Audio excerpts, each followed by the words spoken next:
నిన్న మొన్న రాజమండ్రిలో సంచలనం రేపిన ప్రవీణ్ పగడాల హత్య లేదా అనుమానాస్పద మృతి, దీని మీద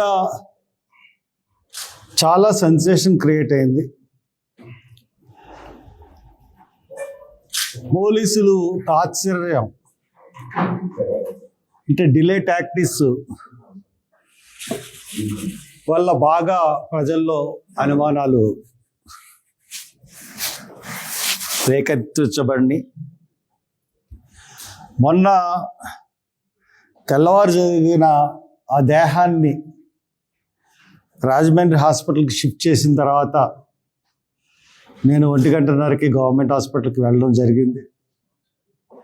అక్కడ విషయం అనుకున్న తర్వాత మళ్ళీ ఇంటికి వచ్చి సాయంత్రం వెళ్ళాను. ఈ లోపల సీసీ ఫుటేజ్ తెప్పించి ఉంచుతామని పోలీసులు చెప్పడం జరిగింది. ఆ సీసీ ఫుటేజ్ సాయంత్రం 6ంటికి వెళ్ళినప్పుడు నేను చూశాను. దాంట్లో కొవ్వూరు దగ్గర ఆయన ఉన్నట్టుగా బండి మీద ఒక సీసీటీవీ ఫుటేజ్ చూపించారు. దాంట్లో కాల్ ఆన్చి ఒక సిగ్నల్ లైటు వెలుగుతూ ఉంది. రెండో క్లిప్పింగ్ మొదటిసారి చూపించినప్పుడు ఇలాగా పాస్ అయిపోయింది, వెనక నుంచి పొగ వస్తుంది.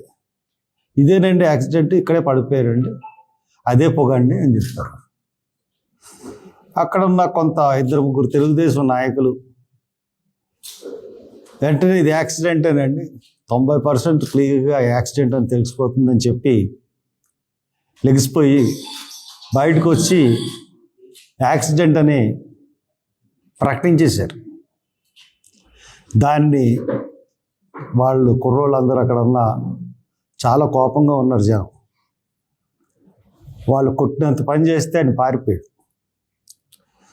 నేను క్లియర్గా చూసిన తర్వాత పోలీసులకి చెప్పాను, ఐఎమ్ నాట్ సాటిస్ఫైడ్. ఈ క్లిప్ బట్టిది యాక్సిడెంట్ని ఎలా చెప్పగలరు? బండి లేదు, మనిషి లేడు, పొగ కనబడుతుంటే అది యాక్సిడెంట్ అని నేను ఎలా చెప్తాను? ఐఎమ్ వెరీ సారీ, నేను చెప్పనని చెప్తే 2-3 సార్లు బతిలాడడానికి ప్రయత్నించారు. అంత బతిలాడాల్సిన అవసరం పోలీసులకి ఏంటి? యాక్సిడెంట్ అని చెప్పాల్సిన అవసరం ఏంటి? నేను ఒప్పుకోలేదు. బయటకు వచ్చి నేను క్లియర్గా అనౌన్స్ చేశాను, ఇది యాక్సిడెంట్ మటుకు కాదు. యాక్సిడెంట్ అని నమ్మించడానికి పోలీసులు ఎందుకు ప్రయత్నిస్తున్నారో అర్థం అవ్వట్లేదు. ఖచ్చితంగా హత్య ఉంటుంది అని చెప్పాను.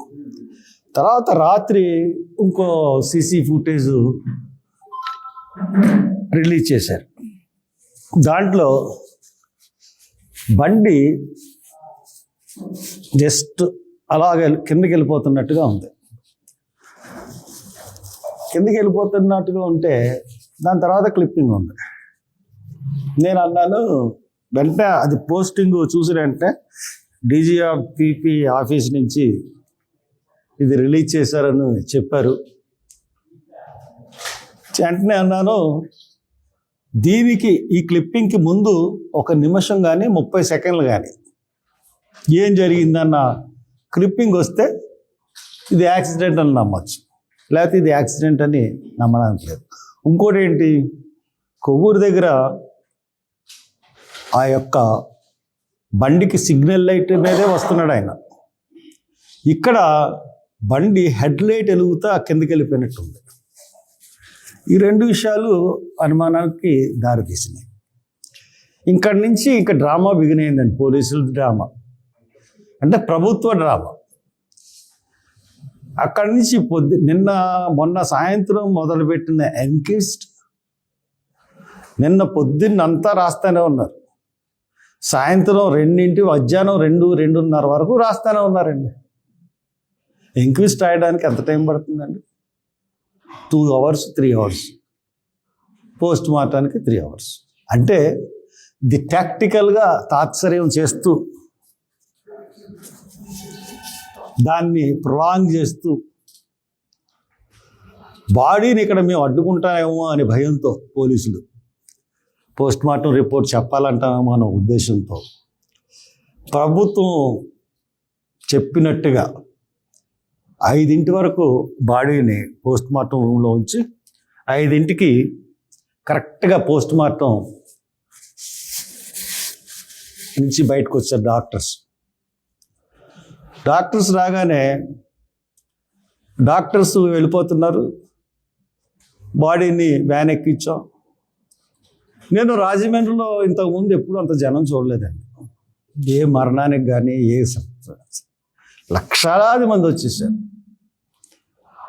ఆ ఊపికి నిజంగా నేను ముఖ్యంగా పోలీసులు కోఆపరేట్ చేయకపోతే అక్కడ పోలీసులు అన్న వాళ్ళు ఎవరో మిగలరు. నేను చాలా సంయమంగా వ్యాన్కి ఎదురు నిలబడి అందరికి ముందు వ్యాన్ బయలుదేరక ముందు 2 నిమిషాలు వచ్చి మనం క్షేమంగా బాడీని పంపించాలని చెప్పి చాలా జాగ్రత్తగా పోలీసులని జనాన్ని సంయమనం చేసుకుంటూ వ్యాన్ని బయటకు తీసుకెళ్ళేంత వరకు నా బాధ్యత అని చెప్పి బయటకు తీసుకెళ్ళి నేను వదిలేశాను. సరే, నా సంశయాలు ఇదేంటి హత్య కాదా? ఇప్పుడు పోలీసులకి పోలీస్ ఇన్వెస్టిగేషన్ ఉంటుంది, జర్నలిస్టుల యొక్క ఇన్వెస్టిగేషన్ ఉంటుంది, నాకు నా సొంత ఇన్వెస్టిగేషన్ కూడా ఉంటుంది. దాని ప్రకారం ఇది బొమ్మాటికి హత్యే. ఖచ్చితంగా చెప్తున్నాను, ప్రవీణ్ కుమార్ పగడాలది హత్య. పోలీసులకు తెలుసు, డాక్టర్లకు తెలుసు, ఖచ్చితంగా ఇది హత్యే. అతన్ని చంపేశారు, అతను హతసాక్షి అయిపోయాడు. ఇది మీరేదో అనుకుంటున్నారేమో, ఇక్కడ కేసుని మేనేజ్ చేస్తామని ప్రభుత్వం అనుకుంటుందేమో. మీ ప్రభుత్వానికి హెచ్చరిస్తున్నాను, ఈ మనిషి 2 రాష్ట్రాలకి సంబంధించిన మనిషి. మీకు తెలుసు నా సంగతి. ఒక శవాన్ని పూడ్చిపెట్టిన 6 నెలలకి మళ్ళీ పోస్ట్ మార్టం చేసి పూడ్చిపెట్టిన శవాన్ని 6 నెలల తర్వాత తీయించి మళ్ళీ రీపోస్ట్ మార్టం చేసిన మనిషిని నేను. ఇప్పుడు డాక్టర్లకు చెప్తున్నాను, మీరేమన్నా తప్పుడు రిపోర్ట్ ఇస్తే మళ్ళీ హైదరాబాద్లో కాంగ్రెస్ ప్రభుత్వం ఉంది, రాహుల్ గాంధీ దృష్టికి తీసుకెళ్తాను, నిష్పక్షపాతంగా అక్కడ పోస్ట్ మార్టం జరిపిస్తాను. కాబట్టి డాక్టర్స్ ఖచ్చితంగా నిష్పక్షపాతంగా రిపోర్ట్ ఇవ్వండి. ఎవరికి తలగొచ్చినా మీ ఉద్యోగాలు పోతాయి. ఖచ్చితంగా ఏ మాత్రం తేడా వచ్చినా రీపోస్ట్ మార్టం జరుగుతుంది. రీఇన్వెస్టిగేషన్ మళ్ళీ తెలంగాణ ప్రభుత్వంతో కూడా చేపిస్తాను, పోలీసులు తప్పుడు ఇన్వెస్టిగేషన్ చేస్తే. కాబట్టి అతను అంత్యక్రియలు ఇంకా జరగలేదు, సాయంత్రం 4 గంటలకు జరుగుతాయి. కాబట్టి అందు గురించే నేను మీ ప్రెస్ మీట్ పెట్టాను. ఇది హత్య అని చెప్పడానికే ప్రెస్ మీట్ పెట్టాను.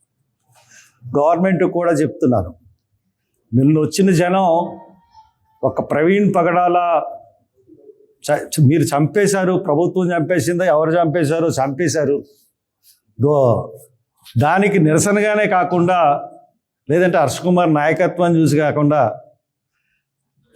దళితుల్లోనూ క్రైస్తవుల్లోనూ ఉన్న యొక్క వ్యధ, బాధ, ఆక్రోషం ఇవన్నీ కలిపి నిన్నంత జనం వచ్చారు.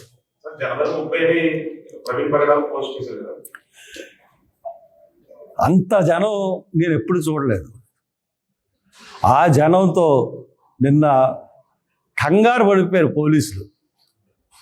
కాబట్టి నేను ప్రభుత్వానికి చెప్తున్నాను, నిష్పక్షపాతంగా మీరు ఈ దర్యాప్తు చేయండి. చేసి ప్రైమరీ రిపోర్ట్ రావాలంటే 2-3 డేస్ పడుతుంది జనరల్గా. కానీ ఒక 6-7 గంటల్లో కూడా ప్రైమరీ రిపోర్ట్ ఇవ్వచ్చు. కానీ ఇది క్రూషియల్ కేసు కాబట్టి, సెన్సేషనల్ కేసు కాబట్టి 2-3 రోజుల్లో ప్రాథమిక రిపోర్ట్ ఇవ్వండి. తర్వాత 3 వారాలు 4 వారాల్లో FSLC report, forensic science laboratory report కూడా ఇవ్వండి. ఖచ్చితంగా ఇది హత్య. మీరు దాని ప్రకారం ఇస్తారో, మరి ఏ రకంగా ఇస్తారో అన్నది మేము చూస్తూ ఉంటాం. మీరు తప్పుదోవ పెట్టించారంటే మటుకు అందరూ ఇరుక్కుంటారు. నేను ఇక్కడ ఉన్నాను, నేను ఊరుకునే మనిషిని కాదు, లొంగే మనిషిని కాదు, మీకు తెలుసు అందరికీ. కాబట్టి దాని ప్రకారం ఫాలో అవ్వమని నేను అందరికీ తెలియజేస్తున్నాను. Any questions? ఏమని?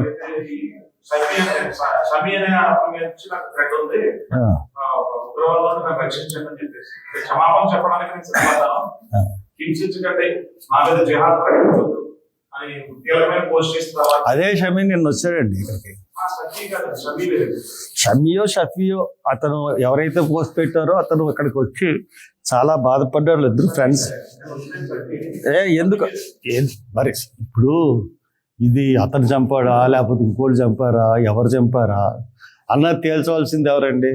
అది హత్య అని నేను చెప్తున్నాను. అది ఎవరు చేశారు? ఉగ్రవాదులు, జిహాద్ అని ఉగ్రవాదులు చేశారా, లేకపోతే మరి ఆయన చాలామంది మీద బైబిల్ గురించి చెప్తూ హిందూ మతోన్మాదులకి కూడా ఆయన టార్గెట్ అయ్యాడు.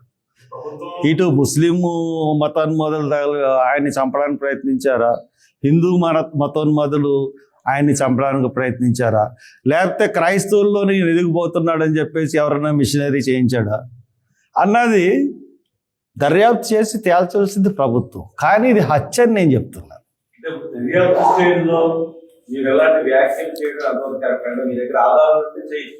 నాకు ఆధారాలు నాకు ఆధారాలు ఉన్నాయి కాబట్టి ధైర్యంగా చెప్తున్నాను. నాకు ఉండే ఆధారాలు నాకు ఉంటాయి. నేను లేకపోతే అది హత్య అని ఎలా చెప్పగలుగుతాను? నాకు మీకు ఎలాగ ఆధారాలు ఉంటాయి? మీరు వార్త రాసినప్పుడు మీరు బయట పెడతారు ఆధారాలు? బయట పెట్టరు కదా. నా ఆధారాలు నేను బయట పెట్టను, ఇది హత్యే అని చెప్తున్నాను. ఇప్పుడు పోస్ట్ మార్టం చేసినప్పుడు చాలామంది ఉంటారండి దాంట్లో. ఎంతండి సంపాదించడం?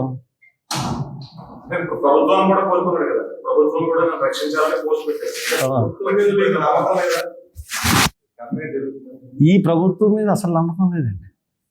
ఈ కూటమి ప్రభుత్వం మీద అస్సలు నమ్మకం లేదు. దానికి తార్కాణం ఏంటంటే మొన్న May 29 ఈ గవర్నమెంట్ గద్దెనెక్కకముందు May 29 2024లో రాజ్ సంపత్ అని చెప్పి NSCA నేషనల్ కోఆర్డినేటర్ని అతి దారుణంగా హిందూపూర్లో చంపేశారండి. దారుణంగా, అతి దారుణంగా ముక్కల కింద నరికేశారు. దానికి రాహుల్ గాంధీ కూడా మనుషులు పంపించాడు. చాలా పెద్ద పెద్ద నాయకులు కాంగ్రెస్ నుంచి వచ్చి చేశారు. అతను కేరళలో ఉంటే కేరళ నుంచి పోలీసులు రప్పించి అంచుమించు పోలీసులు అప్పగించి చంపేశారు. అతని యొక్క ప్రధాన ముద్దాయి అక్కడ కోర్టులో, హిందూపూర్ కోర్టులో చేస్తున్నటువంటి పబ్లిక్ ప్రాసిక్యూటర్. అతన్ని ఈ కూటమి ప్రభుత్వం ఈ రోజు వరకు కూడా పట్టుకోలేదండి. ఈ రోజు వరకు కూడా అరెస్ట్ చూపించలేదు అతన్ని. ఎందుకంటే ప్రభుత్వంలోని ఎవరైతే గవర్నర్ అడ్వకేట్ జనరల్ ఉన్నారో అతను సన్నిహితుడంట. అందు గురించి అని చెప్పి ఈ ప్రభుత్వం అతన్ని కాపు కాస్తుంది. ఇంకోటి నేను చెప్తా ఉన్నాను, ఇంతసేపు ఎప్పుడు చూసిన తెలుగుదేశం మీద ఎందుకు గౌరవం ఎంతగా ఎందుకు లేదంటే వాళ్ళ కేసులన్నీ ఏం కేసులండి? సోషల్ మీడియాలో పెట్టిన పోస్టుల మీద అదేదో పెద్ద నేరమైనట్టు నెలలు స్టేషన్ల మీద కేసులు పెట్టి తిప్పుతున్నారు. సిగ్గులేదు మీకు? నా మీద ఎన్నో పోస్టులు పెడతారు. నేను రాజకీయ నాయకుడిని, భరించలేకపోతే రాజకీయం మానేసి ఇంటికి వెళ్ళిపోవాలి. నేను బోల్డ్ మంది ట్రోలింగ్ చేస్తూ ఉంటారు. మనం రాజకీయం పబ్లిక్ ఫిగర్, మనం ఆ మాత్రం తట్టుకోలేని వాళ్ళు ఎవరైనా సరే కుటుంబ సభ్యుల మీద పెట్టినా ఎవరి మీద పెట్టినా తట్టుకోవాలి, సంయమనం పాటించాలి. వాళ్ళని తీసుకెళ్ళి జైళ్ళు చుట్టూ కేసులు జడ్జీల మీద పెట్టిన వాళ్ళని ఎవరిని ఒక్కడిని అరెస్ట్ చేయలేదు. గత ప్రభుత్వంలో జడ్జీల మీద కూడా పెట్టారు కదా, వాళ్ళని అరెస్ట్ చేయలేదు. తెలుగుదేశం నాయకులు చంద్రబాబు నాయుడును, the great leader, international leader, మొత్తం ప్రపంచంలోనే పెద్ద లీడరు, భూమి మీద ఉన్న లీడర్లో ప్రస్తుతం అగ్రగణ్యుడు పవన్ కళ్యాణ్ మీద పెడితే మటుకు అతని మీద బోల్డ్ యాక్షన్. ఆ బాసాను కృష్ణమురళి విషయం చూసుకోండి, ఎంత దారుణం.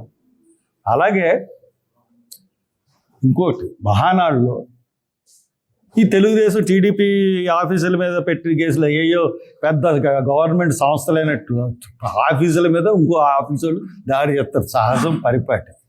It's very common thing. దాని గురించి ఓ బాబోయ్ మేము ఖండించాం. అప్పుడు మేము ఖండించకుండా లేము. చంద్రబాబు నాయుడు అరెస్ట్నే ఖండించి నేను గవర్నమెంట్కి ఎదురు తిరిగాను.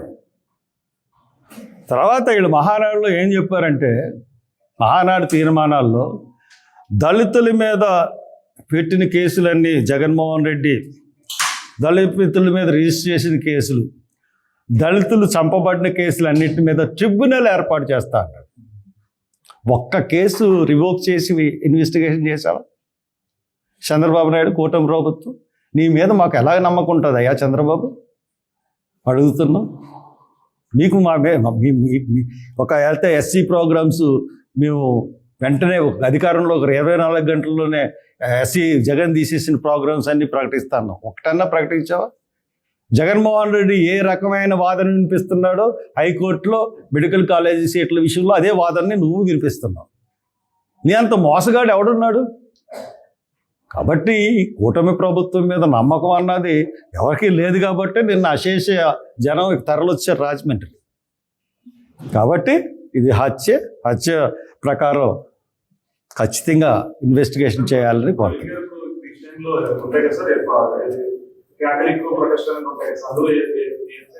అంటే క్యాథలిక్స్ అన్నవాళ్ళు బయటకు రారండి, వాళ్ళు చర్చెస్లోనే చేస్తారు. మత ప్రచారకులన్నీ కూడా ప్రొటెస్టెంట్సే ఉంటారు. కాబట్టి ప్రొటెస్టెంట్సే ఇప్పుడు మనకి జరుగుతున్న సభలు ఏమైనా ఉన్నాయో, మత ప్రచార సభలు అన్నీ కూడా ప్రొటెస్టెంటే జరుపుతారండి.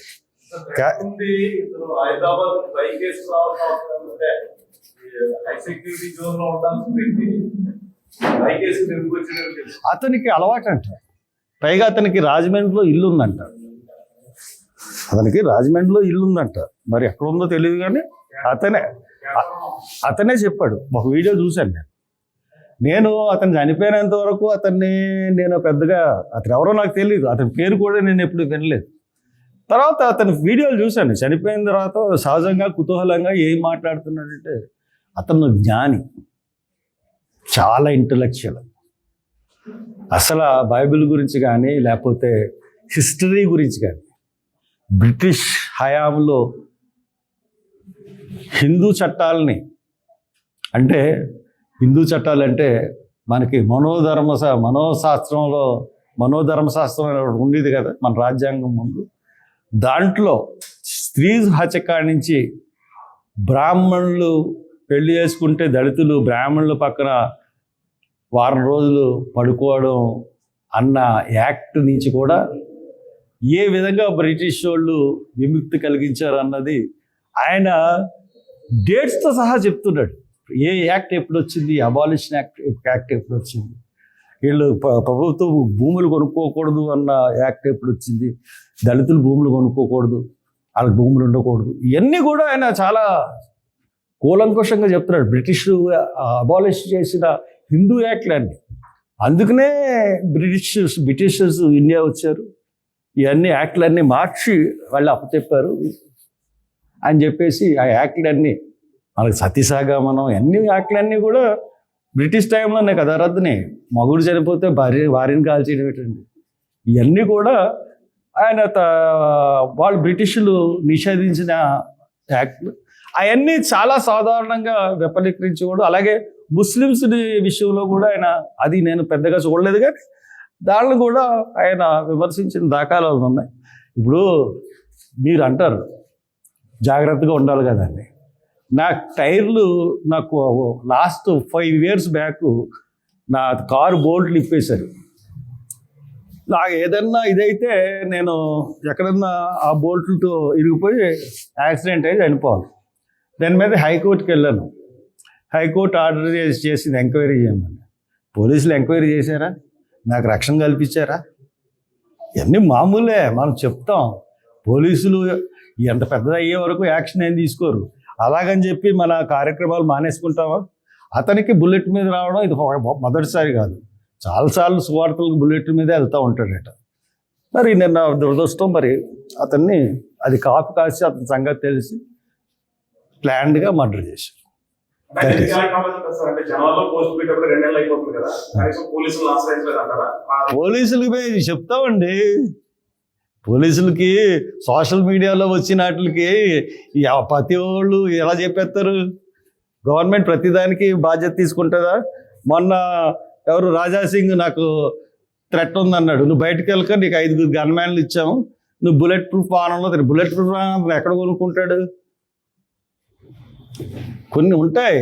పైగా మీ అనుమానం ఏంటంటే, అంటే ఎవరో అనుమానం ఏంటి? అది హత్య అని నేను చెప్తుంటే మీరు అనుమానం అనకండి. హత్య ఎవరు చేసి ఉండొచ్చు? ఏమో చెప్తున్నాను కదా, 3 పేర్లు చెప్పాను నేను. హిందూ మత హిందూ మతోన్మాదులు కానీ, ముస్లిం మతోన్మాదులు కానీ, క్రైస్తవ మతోన్మాదులు కానీ, ముగ్గురులో ఎవరన్నా చేయొచ్చు. తెలుగు లేక వారసు లేక క్రిస్టియన్స్ కూడా చేయొచ్చు. బట్ అది హత్య. అది నేను చెప్పి మీ దగ్గర ఉన్న ఆధారాలు ఎక్కువ బయటపెట్టారు. ఎందుకు బయట పెట్టాలి? నేను అసలు ఎందుకు బయట పెట్టాలి? మీరు ఎప్పుడన్నా మీరు రాస్తే బయట పెడతారా? మీ ఆధారాలు మీరు బయట పెడతారా? పోలీసులు బయట పెట్టాల్సిన బాధ్యత పోలీసులకు ఉంది, మనకు బయట పెట్టాల్సిన బాధ్యత మనకు లేదు. వాళ్ళు హత్య కాదు, ఇది మామూలుదని చెప్పానండి. అప్పుడు నేను ఏం చేయాలో ఏం చెప్పాలన్నా నేను చెప్తాను. సోషల్ మీడియాలో పోస్టులు పెడితే కఠిన చర్యలు ఉంటాయని నేను ఎస్పీ చెప్తున్నారు. అంటే ఈ మతాలను రెచ్చగొట్టే విధంగా కీలక వ్యాఖ్యలు చేయడం అనేది. మతాలను రెచ్చగొట్టడం, నిజం చెప్తే మతాలను రెచ్చగొట్టడం అవ్వదు కదా. కీలక ఒక ఇన్సిడెంట్ మీద చెప్తే నేను కానీ నేను లేకపోతే పోలీసులు, ఎస్పీ కాదు, అక్కడ అడిషనల్ ఎస్పీలు ఎవరో మిగలరండి. నేను సంయమనం పాటించి అందరిని కంట్రోల్ చేయకపోతే నిన్నే ఉండరు అక్కడ. పరిస్థితి అది నిన్న.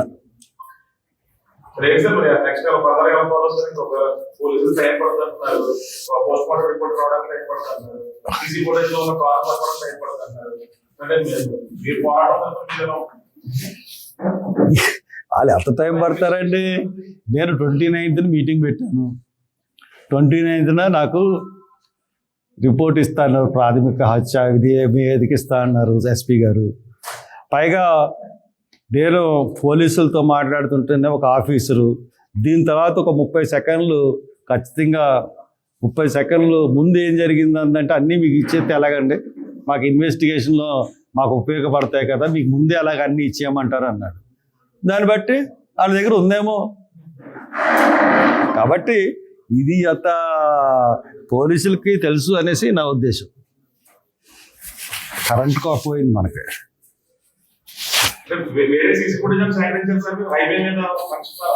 ఏమండి, పోలీసులకి సాధ్యం కానీ మనకు సాధ్యం అవుతుందా?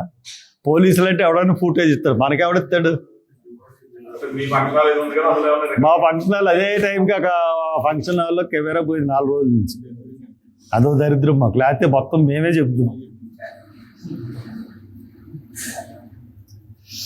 ఓకే.